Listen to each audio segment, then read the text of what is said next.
ओम शांति। आज बाबा ने कहा बच्चे, आप समय अनुसार स्व परिवर्तन के साथ साथ विश्व परिवर्तन के कार्यों की गति तीव्र करो। অর্থাৎ বাবা বলছেন যে বাচ্চারা এখন সময় অনুযায়ী স্ব পরিবর্তনের সাথে সাথে বিশ্ব পরিবর্তনের কাজকে তীব্র গতির করো। देखो बच्चे, समय बिल्कुल अति में जा रहा है तो अंत भी बिल्कुल समीप ही है।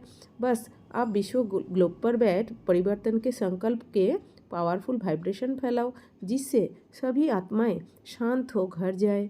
फिर नंबर 1 इस साकार दुनिया में अपना पार्ट बजाए। देखो, इस दुनिया में दुख अति में बढ़ता जा रहा है। हर आत्मा अंदर से दुखी, परेशान और हताशी हो चुका है। बस जैसे ही हम पावरफुल दुखहर्ता सुखकर्ता की सीट पर सेट होंगे तो दुनिया के परिवर्तन का कार्य शुरू हो जाएगा। অর্থাৎ দেখো বাচ্চারা, সময় খুব তীব্র গতিতে যাচ্ছে, তো অন্তিমও খুব সামনেই। ব্যাস এখন তোমরা বিশ্বের গ্লোবের ওপর বসে পরিবর্তনের সংকল্প করে পাওয়ারফুল ভাইব্রেশন দাও, যাতে সমস্ত আত্মারা শান্ত হয়ে ঘরে বা পরমধামে ফিরে যায়। তারপর নাম্বার অনুযায়ী এই মনুষ্য সৃষ্টিতে এসে নিজের পার্ট বাজায়।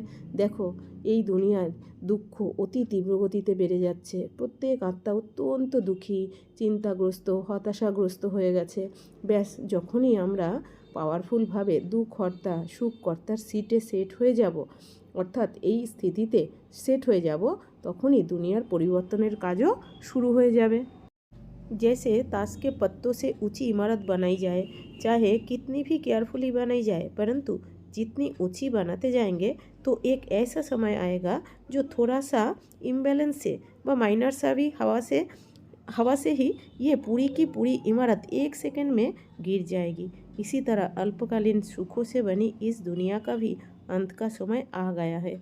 इसे गिरने से एक सेकंड भी नहीं लगेगा।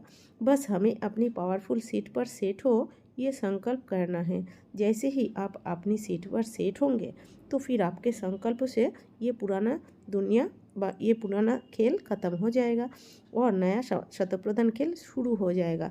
অর্থাৎ কী বলছে দেখো, যে যেমন তাসের ঘর বানানো হয়, যতই সাবধানে বানানো হোক, ওই তাসের ঘর যত উঁচু বানাবে আর একটা ছোট্ট হাওয়া দিলেই বা ব্যালেন্স একটু এদিক ওদিক হলেই সেই তাসের ঘর সেকেন্ডে ভেঙে পড়ে যাবে। ঠিক সেই রকমই অল্পকালের সুখ দিয়ে তৈরি এই দুনিয়ারও অন্তিম সময় এসে গেছে। এই দুনিয়ারও বিনাশ হতে এক সেকেন্ডও লাগবে না। ব্যাস আমাদের নিজেদের সিটে সেট হয়ে এই সংকল্প করতে হবে, যখনই তোমরা তোমাদের পাওয়ারফুল সিটে সেট হয়ে যাবে, তখন তোমাদের এই সংকল্পের দ্বারা এই পুরানো দুনিয়ার খেলা শেষ হয়ে নতুন শতপ্রধান দুনিয়ার খেলা শুরু হয়ে যাবে। बच्चे, आप समय अनुसार गृहस्थ में रहते सब कुछ करते संकल्प द्वारा इससे न्यारे बन जाओ, अर्थात करणहार बन सब कुछ करावनहार को सौंप दो। बच्चे, इस विधि से ही आप बाप समान बन सकते हो। বাচ্চারা এখন সময় অনুযায়ী গৃহস্থ ব্যবহারে থেকেও সব কর্ম করেও সংকল্পের দ্বারা এর থেকে আলাদা বা ডিটাচ হয়ে যাও, অর্থাৎ করণহার হয়ে করাবনহারকে সব কিছু সমর্পণ করে দাও। বাচ্চারা এই বিধির দ্বারাই তোমরা বাবার সমান হয়ে যাবে। देखो बच्चे, विश्व में प्रत्यक्ष होने से पहले आपको स्वयं में प्रत्यक्ष होना है, फिर परिवार में, फिर विश्व में। स्वयं में प्रत्यक्ष होना अर्थात आपको अनुभव होगा कि सब कुछ करते हुए भी आप उपराम हो, हल्के हो, अपनी सीट पर सेट हो, पावरफुल मनसा सेवा कर रहे हो।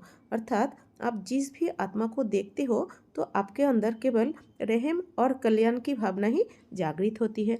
দেখো বাচ্চারা, বিশ্বের সামনে প্রত্যক্ষ হওয়ার আগে তোমাদের নিজের মধ্যে প্রত্যক্ষ হতে হবে। অর্থাৎ তুমি নিজেকে নিজে আগে প্রত্যক্ষ করবে, তারপর তোমার পরিবার তোমায় প্রত্যক্ষ করবে, আর তারপর বিশ্ব বা এই দুনিয়া প্রত্যক্ষ করবে। নিজেকে প্রত্যক্ষ করা অর্থাৎ তুমি অনুভব করবে সব কর্ম করেও তুমি সব কিছু থেকে উপরাম হয়ে গেছো, হালকা হয়ে গেছো, নিজের আসনে স্থিত আছো, তো শক্তিশালী মনসা সেবা করছো। অর্থাৎ তুমি যেই আত্মাকেই দেখো, তোমার মধ্যে শুধুই দয়া আর কল্যাণের ভাবনাই জেগে উঠবে তার জন্য। बस बच्चे, आप स्वयं को बाप परमपिता परमात्मा के समीप समझ बाप समान कार्यों में तत्पर रहो। आपकी इसी न्यारी और पावरफुल वृत्ति से सब परिवर्तन हो जाएगा। बस 100% निश्चय रख, निश्चिंत अवस्था अत्यंत आवश्यक है। जितनी आपकी जागृत अवस्था अर्थात देही अभिमानी स्थिति होती जाएगी, उतना ही आपके हर कार्य में एक्यूरेसी आती रहेगी, साथ ही साथ सफलता भी মিলতি रहेगी। কি বলছে দেখো, বাবা ব্যাস বাচ্চারা এখন নিজেকে বাবার সাথে আছো জেনে বাপ সমান কাজে উঠে পড়ে লেগে যাও। তোমার এই পৃথক স্থিতি বা ডিট্যাচমেন্ট স্থিতি তোমার শক্তিশালী বৃত্তির দ্বারা সব কিছু পরিবর্তন হয়ে যাবে। ব্যাস 100% বাবার উপর নিশ্চয় রেখে তোমার নিশ্চিন্ত হওয়া এখন অত্যন্ত জরুরি। যত তোমার জাগৃত অবস্থা হবে অর্থাৎ আত্ম অভিমানী স্থিতি হতে থাকবে, ততই তোমার প্রত্যেক কর্ম সঠিক হতে থাকবে আর তার সাথে সাথে সফলতাও পেতে থাকবে। আচ্ছা, ওম শান্তি।